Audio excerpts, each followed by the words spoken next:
Hello મારી YouTube family, આપ સૌનું હાર્દિક સ્વાગત છે. અને આજે શીતળા સાતમ છે તો હું તમને શીતળા માના દર્શન પણ કરાવીશ. અને ભાવિ ભક્તોની ભીડ પણ મંદિરે જામી હતી, તો કેવી રીતે પૂજા થઈ છે તે આપણે જોશું. મંદિરે બહુ મહિલાઓ અને મોટી સંખ્યામાં દર્શનાર્થીઓ પણ આવ્યા હતા, તો આપણે દર્શન કરીએ શીતળા માના. જો આપ મારી ચેનલમાં નવા આવ્યા હોય તો સબસ્ક્રાઈબ કરજો અને આપના મિત્રોને શેર પણ કરજો, જેથી કરીને આપણી યુટ્યુબ ચેનલ આગળ વધે અને આપ આગળ મને વધારશો એવી મને આશા પણ છે.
મારા છોકરાને એમણે બાળી મૂક્યો છે, માટે શીતળામાની માફી માંગવા જાઉં છું.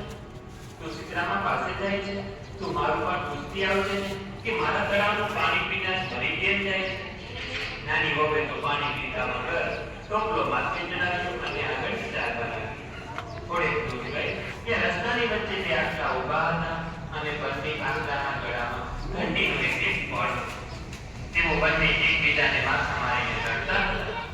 નાની વહુ નજીક આવી એટલે આટલા લડતા બંધ થયા અને નાની વહુને પૂછ્યું કે બેટા, તારી આંખમાં આંસુ કેમ છે? વહુ કહે કે શીતળામાં મારી ઉપર કોપ્યા છે એટલે માફી માંગવા જાઉં છું. તો ભાઈ, શીતળામાને અમારું પણ પૂછતી આવજે કે અમારા કયા પાપને લીધે અમારા ગળામાં ઘંટીના પડ બાંધ્યા છે અને અમે શા માટે લડીએ કરીએ છીએ. સારું, કઈ નાની વહુ આગળ વધારે. થોડેક દૂર ગઈ ત્યાં એક ગાડી નીચે મેલી ગયેલી ડોશી બેઠી હતી અને વારંવાર માથું ખંજવાળતી હતી. એને જોઈને ડોશીએ કહ્યું કે આવ બેટી, હું તારી રાહ જોતી હતી. તારો ટોપલો નીચે ઉતારીને જરા મારું માથું જોઈ આપ. માથામાં મને બહુ ખંજવાળ આવે છે. આ સાંભળી નાની વહુને તો દયા આવી. એણે ટોપલો નીચે મૂક્યો અને ડોશીનું માથું જોવા બેસી ગઈ. ઘણી વાર સુધી નાની વહુએ ડોશીનું માથું જોયું. એમાંથી ઘણી લીંબોને જુઓ કાઢીને મારી નાખી. આથી ડોશીના માથામાં ખંજવાળ ઓછી થઈ અને નાની વહુને આશીર્વાદ આપતા ડોશી બોલી કે દેવી, ભગવાન તારું કલ્યાણ કરશે અને તારી ભલાઈનો બદલો ભગવાન તને જરૂર આપશે. આમ કહી ડોશી તો અદ્રશ્ય થઈ ગઈ અને ડોશીની જગ્યાએ એકદમ પ્રકાશ પથરાઈ ગયો અને એની જગ્યાએ શીતળામાં ઊભા રહી ગઈ. છોકરાને શીતળામાએ જીવન કર્યો અને શીતળામાના ખોળામાં રમવા લાગ્યો. નાની વહુએ શીતળામાના દર્શન કર્યા અને પોતાની ભૂલ બદલ ક્ષમા માંગી. શીતળામાએ તેના ઉપર હાથ મૂકી એને માફી આપી અને એનો હસતો રમતો છોકરો એના ખોળામાં મૂક્યો. પછી નાની વહુએ તળાવમાં પાણી વિશે પૂછ્યું ત્યારે શીતળામાએ કહ્યું કે બેટી, ગયા બહુમાં એ તળાવ એક સ્ત્રી હતી. એ બહુ અદેશી હતી. એને ત્યાં કોઈ ચીજ વસ્તુ લેવા માટે આવે તો એ કોઈને આપતી નહીં અને સવારમાં વલોણું કર્યા પછી કોઈ છાશ લેવા આવે તો પાણી નાખીને છાશ આપે. એના પાપનું નિવારણ એ છે કે તું જો જઈને એ તળાવનું પાણી કૂવામાં લઈ ચારે દિશામાં અંજલિ આપે અને પછી તું પાણી પીવે તો પશુ પક્ષીઓને વટે માર્ગો એનું પાણી પી શકશે. પછી નાની વહુએ પેલા બે આખલાની વાત પૂછી ત્યારે શીતળામાએ કહ્યું કે બેટી, એ બંને આખલા ગયા ગામમાં દેરાણી જેઠાણી હતા. એમને ઘેર કોઈ આરોસ પાડોશ દરબાર ખંડવા આવે તેનું અપમાન કરીને કાઢી મૂકતા. એટલે આ બહુમાં તેઓ આખલા બન્યા છે.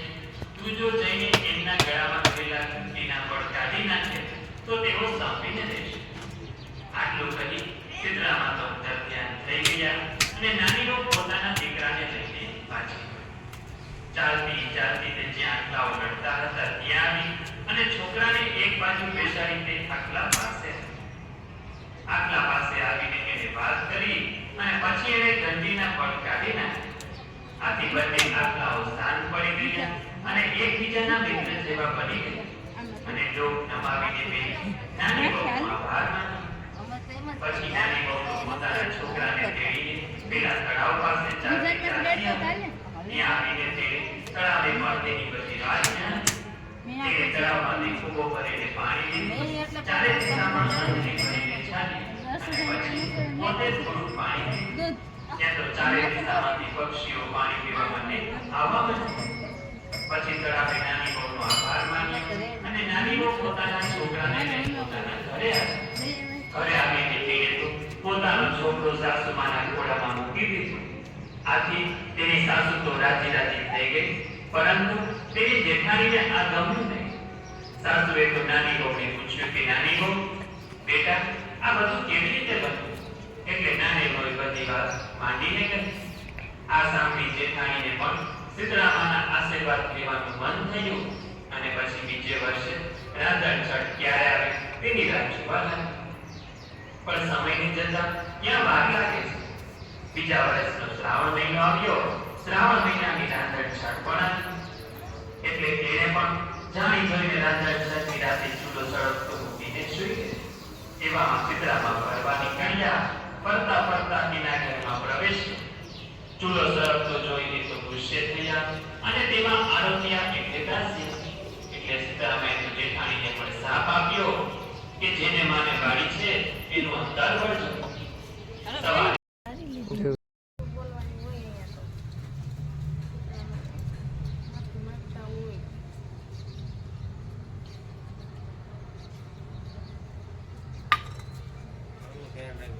કાંઈ ન થાય.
લાવ કોઈ તો લાગે નહીં.